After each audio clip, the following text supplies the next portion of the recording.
Yes, inshuti z'akadasohoka abakunzi ba News Lab TV reka nongere mbifurize kuguma kugubwa neza guhirwa mu byo mukora byose. Turagarutse rero n'amakuru agezweho arebana n'umutekano, politiki na diplomasi tugiye kuba tubapdatinga tubabwira uko situation ihagaze mu bice bigiye bitandukanye, dore yuko nyamuneka ari byinshi tuba twaragiye tugenda tubategurira tukavuga tuti reka tujye tugenda tubibagezaho gatanu kuri gatanu. Sindi butinde no ndasa gukubita mbangura nyamuneka munyemerera amakuru yacu nyahereye mu gice cy'umujyi wa Uvira. Uvira ibintu byakaze byakomeye ndetse byamaze kuba ibindi tugiye kuba tubikomozaho tubiva imuzi n'imuzingo, gusa turaza kugaruka ku makuru menshi atandukanye tugende twapdating abantu tubabwira uko situation ihagaze kuko ari byinshi cyane bikomeje kugenda bivugwa ni ku mutekano, politiki na diplomasi. Uraza kunyemera turebere hamwe amwe mu makuru akomeje kugenda aturuka mu bice byano muri teritwari by'umwihariko ya Masisi, ariko kandi muri teritwari ya Walikale naho hari amakuru menshi akomeje kugenda aturuka. Turaza kuba dukomozaho tuva imuzi n'imuzingo, turaza gusimbukira mu bice bigiye bitandukanye tugere tubabwira uko situation ihagaze, ivumbi ryatumutse. Asibyo gusa kandi turaza kugaruka mu bice byano muri teritwari ya Masisi tubabwire uko bimeze. Masisi nyamuneka urugamba rwamaze kuba rufata indi ntera ahitwa za Masiku zone, icyitwa ma operation arimo arakorwa mu buryo bukomeye kandi budasanzwe. Turaza kuba tubikomozaho tubiva imuzi n'imuzingo, turaza kugaruka mu bice bigiye bitandukanye by'umwihariko tugende tubapdatinga tubabwira uko situation ihagaze. Baraza kunyemera dusimukire mu bice byano by'umwihariko Minembwe tubaye report ya risase na magerohe. Ese kindege zarashe guhera mu masa ya kare uburezi zitazi guturuka nise bimeze bite? Turaza kuba tubikomozaho tubiva imuzi n'imuzingo, turaza gusimbukira muri byinshi cyane bigiye bitandukanye tugire tubabwira uko situation ihagaze.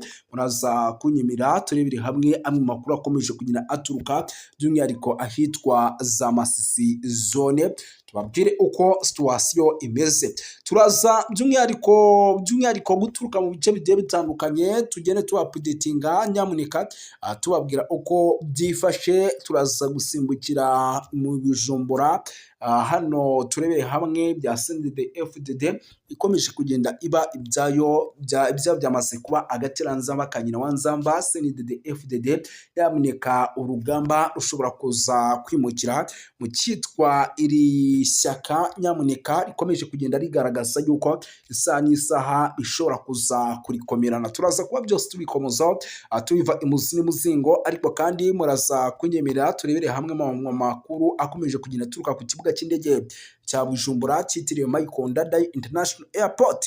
Turaza kubabwira yuko nyamuneka icyitwa Red Tabara nayo yamaze kwikangwa mu gihugu cy'u Burundi, tubabwire uko bimeze. Turaza kugaruka mu bice byano za Walikale tubapdatinge tubabwire uko byifashe. Walikale hari amakuru menshi arebana n'umutekano, politiki na diplomasi akomeje kugenda avayo muri rusange, nayo turaza kuba tuyakomozaho tuyava imuzi n'imuzingo, ariko kandi turaza gukomoza ku makuru menshi agiye atandukanye tugere tubapdatinga tubabwira uko situation ihagaze kuko ni byinshi cyane bikomeje kugenda bitugeraho. Nk'ubu tuvugana munyemerere mbabwire yuko ibintu byamaze kuba ibindi.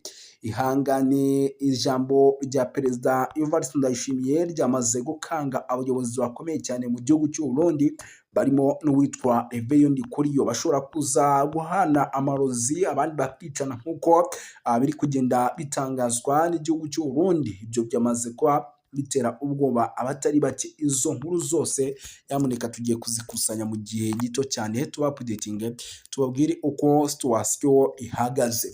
Turaza gusimbukira mu bice byinshi bigiye bitandukanye tugira tubapdatinga gatanu kuri gatanu tubabwira uko byifashe. Nizere ko muri tayari tugiye kuba turi kumwe mu buryo navuga ko udasanzwe. Twirukanse cyane rero sindi butinde, nyemerera aya makuru duhita tuyinjiramo mu buryo bwihuse cyane, ariko tuyahere hano mu bice by'umujyi wa Uvira. Ubu tuvugana urugamba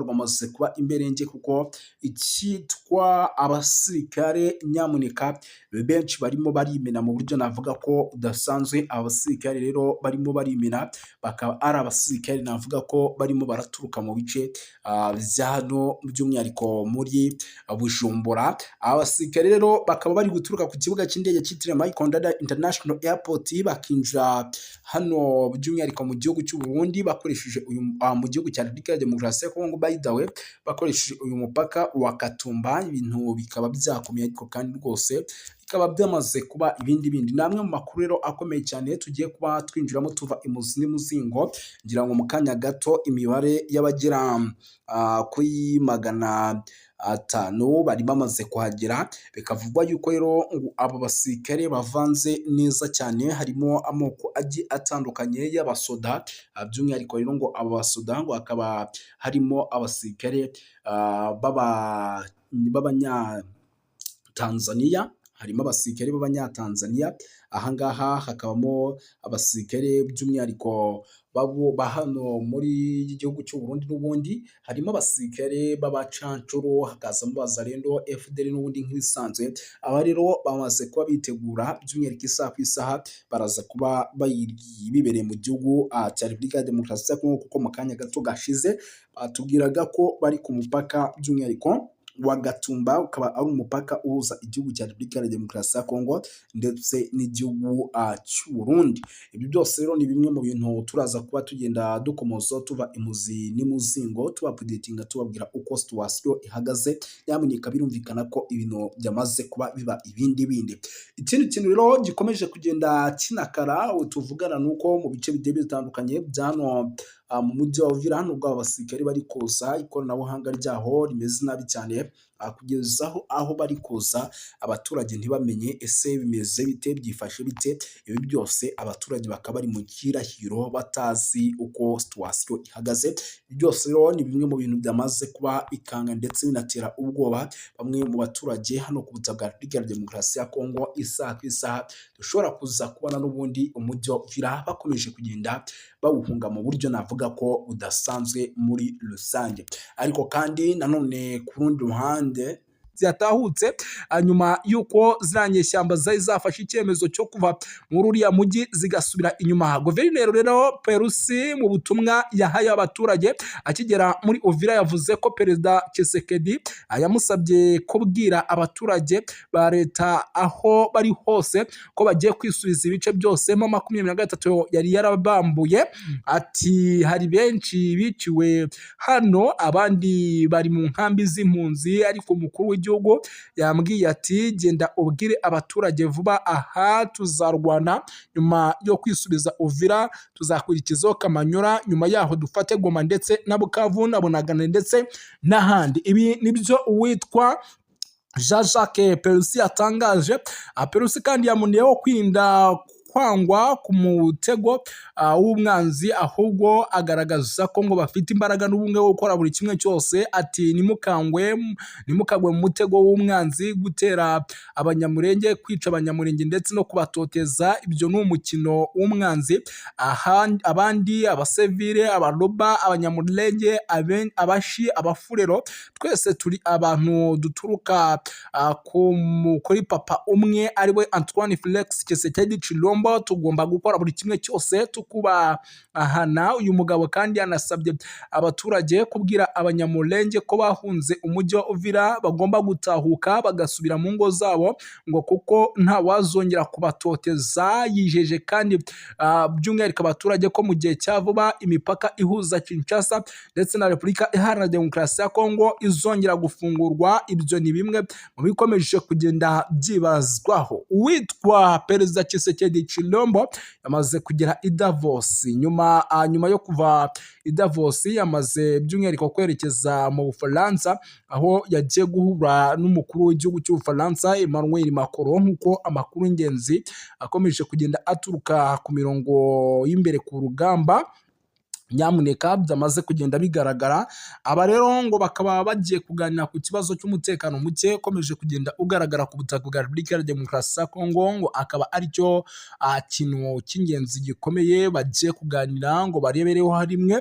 Amakuru rero namaze kwakira nuko butuvugana ibintu byamaze guhindura isura, ndetse isaha ku isaha ivumbi rishobora kuza gutumuka ku mirongo y'imbere ku rugamba, nyuma yuko rwose byamaze kugenda bigaragara yuko nyamuneka ngo icyitwa umutekano muke hano ushobora kuza kuzamba mu masaha ari imbere uko iminota ikomeje kugenda icaho indi kaza. Perezida rero by'umwihariko Tshisekedi ngo akaba ari mu gihugu rwose cy'Ubufaransa, akaba ari kuganira na mugenzi we wa leta by'umwihariko ya Kongo, ariko kandi ngo ibi byose ngo bikaba biri kuba mu gihe igisirikare cya 23 na FARDC bakomeje kugenda bahangana.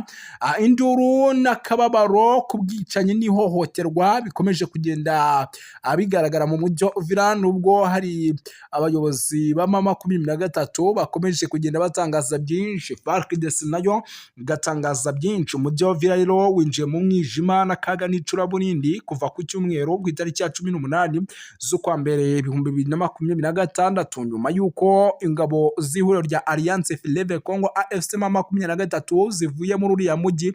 Amahoro yarategerejwe yahindutse amarira, amaraso ndetse n'ubwoba bukabije.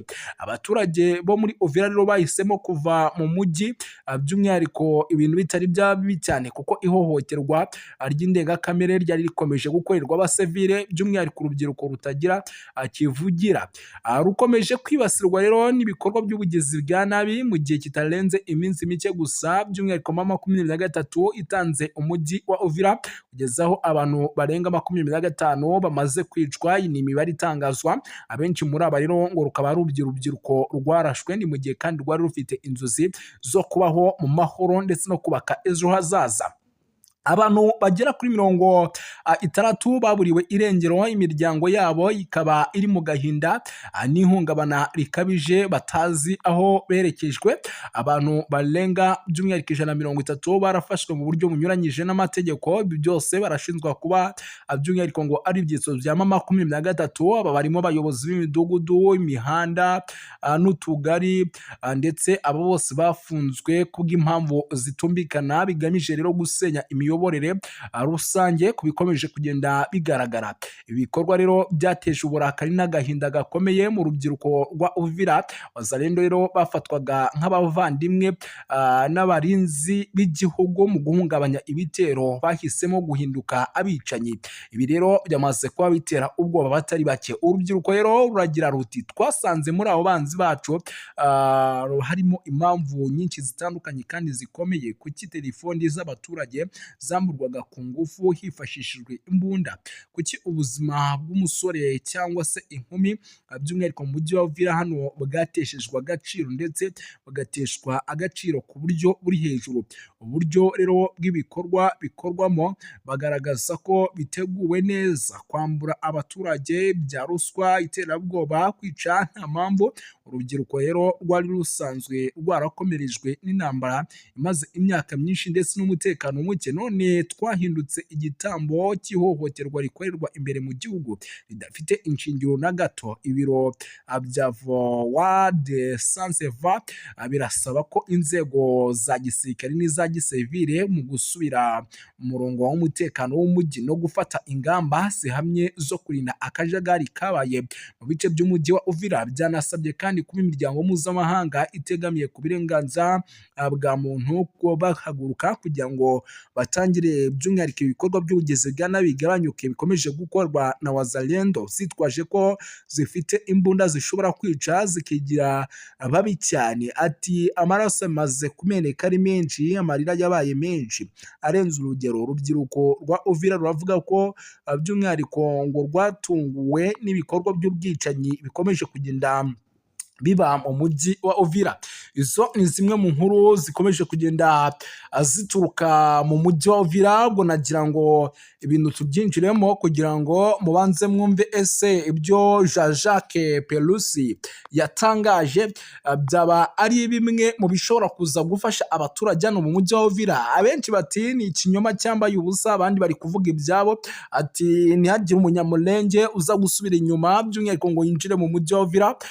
kuko nta keza k'igisirikare cy'u Rwanda. Ayo ni amwe mu makuru yose namaze kuba by'umwihariko ngenda negeranya mu buryo navuga ko budasanzwe. Nyemera nkubwira yuko rero guverinoma y'u Rwanda yashimangiye yuko izakomeje gushyira mu bikorwa ingamba z'ubwirinzi n'umutekano mu gihe umutwe w'iterabwoba wa FDLR utarasenwa burundu n'ubutegetsi bwa Repubulika ya Demokarasi ya Kongo. Ibi byatangajwe na ambasaderi w'u Rwanda muri Leta Zunze Ubumwe za Amerika Madamu Matilda Mukantabana mu kiganiro yagiranye n'abagize ishami rya komite y'inteko nshinga amategeko ya Leta Zunze Ubumwe za Amerika gashinzwe ububanyi n'amahanga mu gukurikirana by'umwihariko ibibera ku mugabane wa Afurika. Mu kiganiro cyabaye tariki ya 22 z'ukwa mbere 2026 ni ku munsi w'ejo, ambasaderi Mukantabana yasobanuye mu buryo burambuye inkomoko ya FDLR, amateka yayo ndetse n'ibikorwa by'ubugizi bwa nabi byayiranze mu myaka 31 ishize. Yibukije abadepite by'umwihariko bo mu mwaka w'ibihumbi 2001 Minisitiri w'ububanyi n'amahanga wa Leta Zunze Ubumwe za Amerika by'umwihariko abona byinshi bigiye bitandukanye ndetse abibutsa n'ibyabaye mu myaka igiye itandukanye, byaba mu mwaka w'igihumbi 1994. Yagize ati kugeza ubu FDLR iracyakora mu burasirazuba bwa Repubulika ya Demokarasi ya Kongo, yinjizwe mu bikorwa bya gisirikare by'igihugu, kandi raporo impuguke z'umuryango w'abibumbye zikomeje kugaragaza uruhare rwayo mu bwicanyi ndetse n'ihungabana ry'umutekano. Uyu mutwe rero ugizwe n'abajenosideri wavutse mu mwaka w'igihumbi 1994 ntiwigeze utsindwa burundu. Abari basigaye bose bigiriye mu mashyamba ya Repubulika ya Demokarasi ya Kongo bafatanya n'ubutegetsi bwa Tshisekedi mu kwica n'ubundi abatutsi b'abanyekongo babarizwaga muri Kongo. Ambasaderi Mukantabana rero kandi yagaragaje ibingibi, anavuga ko hari ubufatanye bugaragara hagati y'ingabo za Repubulika ya Demokarasi ya Kongo ndetse na FDLR mu mirwano by'umwihariko ikomeje kugenda ibafata cyangwa se basakiranya na AFC M23 Alliance Fleuve Congo. Yongeyeho yuko kandi mu mpera z'umwaka w'ibihumbi 2025 izo ngabo zagabye ibitero mu mujyi wa Bukavu wa Rubavu abigamije kwambutsa intambara ku butaka bw'u Rwanda, ariko ingabo z'u Rwanda zibikumira hakiri kare. Yanasobanuye ko kandi ingamba z'ubwirinzi ku Rwanda zashyizweho zigamije kurinda umutekano w'abaturage barwo ndetse no gukumira ibyago bishobora kwambukiranya imipaka. Anashimangira ko nta sano bafitanye no kwivanga muri politiki ya Repubulika ya Demokarasi ya Kongo cyangwa gushyigikira umutwe uwo ari wo wose urwanira intwaro muri icyo gihugu. Ati ibikorwa byacu bigamije kurinda ubuzima bw'abanyarwanda ndetse no gukumira icyahungabanya umutekano. Tugomba gukora buri kimwe cyose kugira ngo twubahirize amasezerano y'i Washington DC ndetse na Leta Zunze Ubumwe za Amerika, ariko abaturage bacu badahuye n'ihungabana. Ambasaderi Mukantabana rero yabikije abadepite bo muri Amerika ko Leta ya Repubulika ya Demokarasi ya Kongo ifite inshingano zo gushyira FDLR burundu nk'umutwe wa FDLR ndetse no gucyura abarwanyi bawo nk'uko biteganwa n'amasezerano y'i Washington DC yashyizweho umukono ku itariki ya 27 z'ukwa gatandatu 2025. Anasobanura ko kandi by'umwihariko ngo ibyo byose bigomba kurangira. Yasoza ashimangira ko ingabo z'u Rwanda zishingiye ku mpungenge zifatika ku mutekano w'igihugu, kandi mu bigaragara zigomba kuryamira amajanja kugira ngo zihangane by'umwihariko n'iyi FDLR mu buryo bukomeye cyane. Muri Repubulika ya Demokarasi ya Kongo rero nyamuneka kwikoma u Rwanda bikomeye ku ruhare rushinzwa ku mutekano muke mu burasirazuba bwa Repubulika ya Demokarasi ya Kongo. Ibi nabyo byakomeje kugenda bifata indi ntera. Guverinoma ya Repubulika ya Demokarasi ya Kongo yashyize ahagaragara by'umwihariko ku itariki 22 itangazo rikomeye isubiza ibyatangajwe n'umuryango wa Human Rights Watch ku kibazo cy'umutekano muke muri Uvira mu ntara Kivu y'Amajyepfo. Muri iri tangazo ubutegetsi bwa Kinshasa bushinja ingabo z'u Rwanda RDF nk'abafatanyabikorwa bazo mu ihuriro rya Alliance Fleuve Congo kugira uruhare rukomeye mu ihohoterwa rikomeje kugaragara ndetse n'ihungabana ry'umutekano mu burasirazuba bwa Repubulika ya Demokarasi ya Kongo. Nk'uko guverinoma ya Repubulika ya Demokarasi ya Kongo rero ibivuga, yemeza ko hari ingabo z'u Rwanda ziri muri Repubulika ya Demokarasi ya Kongo. Iki gikorwa rero mpuzamahanga mpuzamahanga ndetse kikaba gihabanye n'inyandiko z'ishingiro y'umuryango mpuzamahanga Loni, cyane cyane amahame yubahiriza ubwigenge n'ubusigire bw'igihugu. Guverineri wa Repubulika ya Demokarasi ya Kongo rero avuga ko nubwo ihuriro rya AFC/M23 ryatangaje ko ryivanye mu mujyi wa Vira tariki ya 17 z'ukwa mbere 2026 bitigeze bisubiza umutekano, ahubwo avuga ko byakozwe by'umwihariko kugira ngo hafatwe bugwate hagamije gusiga akajagari, gutera ubwoba abaturage, gukomeza guhungabanya ituze ndetse n'umutekano w'akarere nyuma y'uko abarwanyi bagenda. Mu byaha rero bivugwa muri iri tangazo harimo gusahura biteguwe, gutera ubwoba abasivile, ibikorwa bya gitutu n'itotezwa ndetse n'imyitwarire ishingiye ku rwego ruri hejuru ndetse n'ivangura. Cyakora guverinoma ya Repubulika Iharanira Demokarasi ya Kongo ishimangira aya makuru. Hari abaturage bavuga ko binyuranyije by'umwihariko n'amategeko ibyo Repubulika ya Demokarasi ya Kongo itangaza, ahubwo bakavuga yuko